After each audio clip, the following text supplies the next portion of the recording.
Prime Minister Narendra Modi, who is on a two-day visit to Gujarat, is arriving in his hometown of Vadnagar in Gujarat in the Mehsana district today. Now, this is Prime Minister Modi's first visit to Vadnagar from the time that he became the Prime Minister in 2014. And also, according to reports, Vadnagar railway station has been dressed up in teacups, photos of the Prime Minister ahead of his visit. The Prime Minister Modi is visiting his birthplace Vadnagar for the very first time after he became the Prime Minister in 2014. The residents of the town are welcoming him, as we can see in this riot of colour, and flowers are in fact thrown at his cavalcade.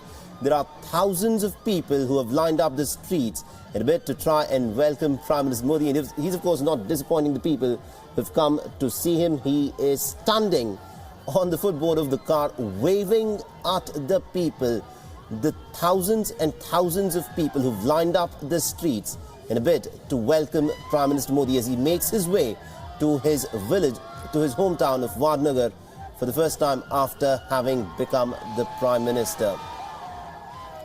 There's also being said that Prime Minister Narendra Modi's Mosi school teacher, Dr. Prahlad Patel, has said that he expects to meet the Prime Minister during his visit.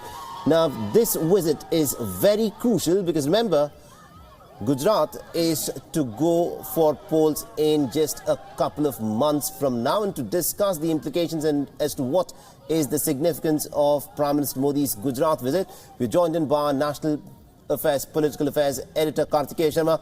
Kartikeya, this is a very significant visit considering that it's just 2 months away that Gujarat will be going to polls. Absolutely, Saleh. You know, that's the bottom line.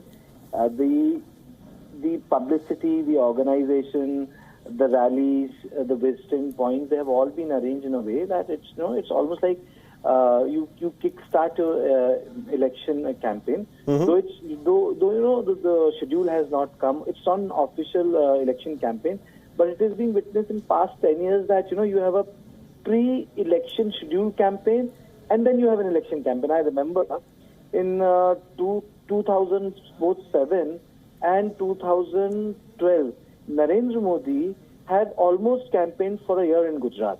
And first he did his bus yatra, he went everywhere.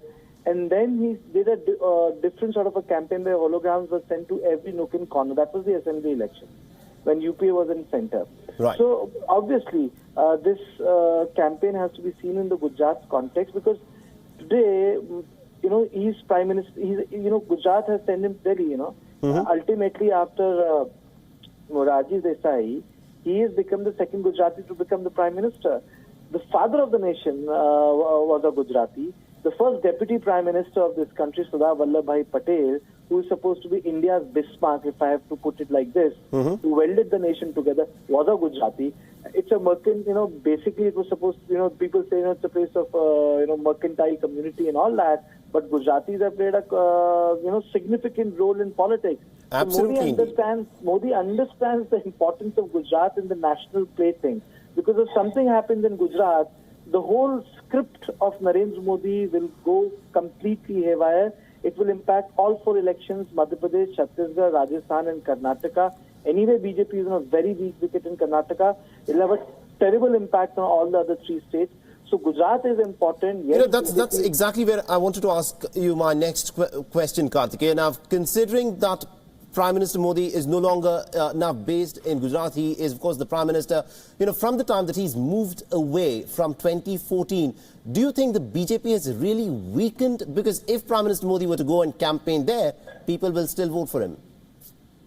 See, I saw that in UP. A lot of people said that maybe it's a sign of desperation that the Prime Minister is campaigning intensively in UP. But if you look at the results of UP, the strategy was BJP got more than 300 seats. So I think there is nothing wrong in intensive campaigning. I think it went wrong in terms of Rahul Gandhi because he invested too much in a wrong state, Uttar Pradesh. And 2007 he lost, 12 he lost, and again under pressure from various Congress members, he and Priyanka again invested Rahul Gandhi, UP ke bacche, UP ke bhai, and again what happened? 3 times Rahul Gandhi failed in Uttar Pradesh. So if you remember, Saleh, when Rahul Gandhi lost the 2012 election, he said, I take the blame. He was not allowed to campaign And remember, he was not allowed to campaign in Gujarat, Himachal, and then subsequently Karnataka. Congress retained Karnataka in 2013, got back Karnataka from Yediyurappa. It not only it got back from Yediyurappa, it formed the government in 2013 in Himachal Pradesh also. So, Narendra Modi that way has been a better manager. He has also tasted bitter defeat in Delhi and Bihar. So he knows that homework is also important than charisma. Modi also knows that sometimes more than charisma, it is the arithmetic, chemistry or political equation which work very well in at the ground level. That is why BJP lost both Delhi and Bihar. Right, Karthikeya, we'll have to leave it there. Thank you very much indeed for your input. So this is Prime Minister Modi being welcomed by rapturous crowds, thousands upon thousands, welcoming Prime Minister Modi as he makes his way to his hometown of Vadnagar after having become the Prime Minister.